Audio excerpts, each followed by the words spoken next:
નમસ્કાર ખેડૂત મિત્રો, મારું નામ છે અલ્કેશ પટેલ અને આપણી યુટ્યુબ ચેનલ છે ખેતીની વાત મારું ગુજરાત. આપણી દુકાનનું નામ છે મિત્રો Hindustan agro seeds Kalavad, proper Kalavad, તાલુકો કાલાવડ, જિલ્લો જામનગર. તારીખ થઈ છે આજે મિત્રો 25/3/2026. તો ઉનાળુ પાકના જે પ્રમાણે વાવેતર થયા છે, તલ, મગ છે, અડદ છે, મગફળીના પાકના વાવેતર થયા છે, તો અત્યારે એકંદરે જોવા જઈએ તો રોગ જીવાતનો એટેક જોવા મળતો નથી. ખાસ અત્યારે મગના પાકની અંદર થ્રિપ્સનો હેવી એટેક છે, તો એની અંદર આપણે કાળજીની અંદર આપણે ભલામણો અગાઉ વિડીયોની અંદર પણ કહી છે કે કોઈ પણ 2 કન્ટેનર ભેગા કરવાના છે. પ્રોફેનો આપો છો તો સાથે એબામેક્ટિન આપી શકો છો અથવા ફિપ્રોનિલ આપી શકો છો. આવું 2 કન્ટેન જો તમે ભેગા કરશો અથવા ખાલી એક સિંગલ ડેલિગેટ જે આવે છે સ્પિનોસેટ ટેકનિકલ વાળું, એ તમે આપી અને છંટકાવ લેશો તો સારામાં સારું પરિણામ તમને એની અંદર જોવા મળશે. ખાસ અત્યારે ચર્ચા એ વિષયની કરવાની છે કે ચોમાસું ના જે વાવેતર થવાના છે એમાં ખાસ કરી અને મોટા પ્રમાણમાં જો વાવેતર થવાના હોય તો એ છે મગફળીના પાકના વાવેતર. તો મગફળીના પાકના બિયારણો અત્યારે ખેડૂત મિત્રો ઘણા બધા શોધી રહ્યા છે કે ભાઈ અત્યારે મળે તો અત્યારે લઈ લેવું છે, ચોમાસે કદાચ નહીં મળે કે મોંઘું થશે, કે આવા બધા પ્રશ્નો ખેડૂત મિત્રોને મૂંઝવાય છે.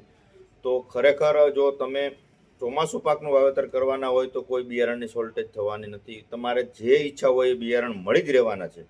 કોઈ બીજા અન્ય ભાવ વધારા અત્યારે કે ચોમાસે બીજા થવાના છે નહીં. ખાસ મારે એટલા માટે ભલામણ કરવી પડી છે કે ઘણા બધા મિત્રો અત્યારથી જે આપણે વેક્યુમ પેકિંગ આવે છે મગફળીના દાણા એ કરાવી રહ્યા છે. પોતાની મગફળી હશે તો એને ફોલાવીને વેક્યુમ પેકિંગ કરાવી રહ્યા છે, અથવા કોઈ પણ કંપનીના જે ઉનાળુ પાકના વાવેતર માટેના દાણા આવ્યા હતા એ લઈ અને સાચવીને ચોમાસા માટે સંગ્રહ કરી રહ્યા છે. તો મારી ખેડૂત મિત્રોને ભલામણ એટલી છે કે તમે અત્યારથી લઈ અને રાખશો નહીં, નહીતર પછી એની અંદર ઉગાવવાના પ્રશ્ન આવશે. પછી તમારી ઘરની મગફળી હશે તો જ સમસ્યા આવશે, અને કોઈ પણ કંપનીની ખરીદી કરેલી હશે તો પણ આ સમસ્યા આવશે ને આવશે. કેમ કે વેક્યુમ પેકિંગની વેલિડિટી 2 થી લઈ અને વધીને 2.5 મહિના, એટલે કે 60 થી લઈને 70 દિવસ સુધી કમ્પ્લીટ રહે. પછી 60 દિવસ ઉપર પછી જે સમયગાળો થાય છે ઉપરનો, એ સમયગાળામાં એનું ધીમે ધીમે જર્મિનેશન ઉગાવો ઘટતો જાય છે. એટલે ખાસ કાળજી રાખવાની છે મિત્રો. ચોકસાઈથી તમારે કામ કરવાનું છે. તમારી ઘરની મગફળી હોય, વેક્યુમ પેકિંગ કરાવવાની જરૂર નથી. પ્લાસ્ટિકની જે બેગ આવે છે, પ્લાસ્ટિકની આપણે જે કોથળો કહીએ છીએ, કોથળા જેવડી મોટી સાઇઝમાં આવે છે, જેની અંદર 3 થી લઈને 4 મણ સુધીના દાણા અંદર તમે સ્ટોરેજ કરી શકો છો. કોથળાની અંદર એક કોથળી નાખી અને દાણા ભરી દો, એની અંદર એક સેલ્ફોસનું પાઉચ મૂકી દો અને એકદમ ટાઈટ કરી મોઢું બાંધી અને રાખી દો તો પણ વ્યવસ્થિત રીતે સ્ટોરેજ થઈ જશે. કાંઈ કરવાની જરૂર રહેશે નહીં. પણ આ વેક્યુમ પેકિંગથી મારા ખ્યાલથી મને ખબર પડે છે ત્યાં સુધી એમાં ઉગાવવામાં ફરિયાદ આવે. અને જે મિત્રોએ આ કરી લીધું છે વેક્યુમ પેકિંગ, એ મિત્રો જ્યારે વાવણીનો સમયગાળો નજીક આવે, 10-15 દિવસની વાર હોય અથવા આગોતરું વાવેતર કરવાના છે, તો 10 દિવસ અગાઉ એની અંદરથી 10 દાણા કાઢી અને વાવેતર કરી દેજો. એવા 2 નમૂના તૈયાર કરજો. 2 જગ્યાએ 10-10 દાણાનું વાવેતર કરજો, જેના થકી તમને ખબર પડે કે આનો ઉગાવો કેટલો લીધો છે. જો વ્યવસ્થિત ઉગાવો લઈ જાય તો ચોક્કસથી વાવેતર કરી દેવાનું છે, પણ ઉગાવો ન લે અને તમે આખા 10 વીઘા કે 15 વીઘાના ખેતરની અંદર મગફળીનો પાક વાવી દો તો એ દાણા તમારા ફેલ જવાના છે. બીજા નવા દાણા લઈને તમારે વાવેતર કરવું પડે તો ખેડૂત મિત્રોને ડબલ ખર્ચ થઈ જાય. આવું ન થાય એની ખાસ કાળજી રાખજો. જે થઈ ગયું છે, જેને લઈ લીધા છે, જેને સ્ટોરેજ કરી દીધા છે, કે જેને દાણા ફોલાવીને વેક્યુમ કરી દીધા છે, એને હવે ખોલીને કાંઈ કરવાની જરૂર નથી. પણ સ્થિતિ જોઈ અને વાવેતર કરજો, જેથી કરીને આવનારા સિઝનમાં તમારે હેરાન થવાનું વારો આવે નહીં.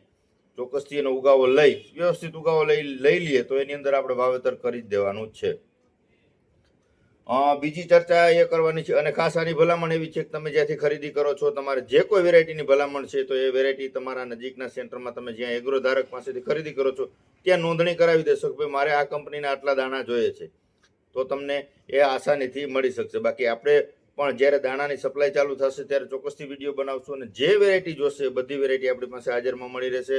પછી એમાં જીજી 35 નંબર હોય, 37 નંબર હોય, 24 નંબર હોય, 20 નંબર હોય, 22 નંબર હોય, કે મીનાક્ષી છે, ઓતરા છે, વેનોક 77 છે, આ બધી જે વેરાયટીઓ જે છે પ્રચલિત જાતો છે, સારા ઉત્પાદન આપે છે, આવી વેરાયટીને આપણે અહીંથી ભલામણ કરશું. આપણે અહીંથી વેચાણ પણ કરવાના છીએ, તો કોઈએ મૂંઝાવાની જરૂર નથી. તમારા નજીકના સેન્ટરમાં મળી રહેશે. ન મળે તો રૂબરૂ મારી મુલાકાત લઈ શકો છો, અથવા તમને ટ્રાન્સપોર્ટ દ્વારા પણ તમારા સેન્ટર સુધી આપણે ચોક્કસથી પહોંચાડવાના પ્રયત્ન કરશું મિત્રો. એટલે ખાસ કાળજી રાખી અને આ મુજબ આવનારી સિઝન માટેની તકેદારી રાખવાની છે. બીજું ખાસ કે અત્યારે જે ઉનાળુ સિઝન ચાલી રહી છે, તો આપણે ચોમાસા માટે જે પાયા ખાતરની જરૂરિયાતો હોય એ ધીમે ધીમે સંગ્રહ કરવાની શરૂઆત કરી દેજો મિત્રો. કેમ કે પછી જેમ જેમ દિવસો જતા જશે એમ ખાતરની દિવસે ને દિવસે શોર્ટેજ થતી જશે. અત્યારે પણ અમુક વિસ્તારોમાં ડીએપી અને એનપીકેની સમસ્યાઓ જોવા મળી જ રહી છે. છતાં પણ આપણે જેટલી સગવડતા હોય, જેટલી અનુકૂળતા હોય એ મુજબ ધીમે ધીમે સ્ટોરેજ ચોક્કસથી કરી લેજો મિત્રો. આવી મારી ખેડૂત મિત્રોને નમ્ર વિનંતી છે મિત્રો. બસ વિશેષ કાંઈ માહિતીની જરૂરત પડે 9925424050 મારો મોબાઈલ નંબર છે. તમે ગમે ત્યારે ફોન કરી અને માહિતી ચોક્કસથી મેળવી શકો છો મિત્રો. આપણી દુકાનની મુલાકાત લઈ શકો છો. આપણું એડ્રેસ છે બેંક ઓફ ઇન્ડિયાની નીચે પેટ્રોલ પંપ વાળી શેરી, જૂનું માર્કેટિંગ યાર્ડ, કાલાવડ. બસ રજા આપશો મને. જય જવાન જય કિસાન.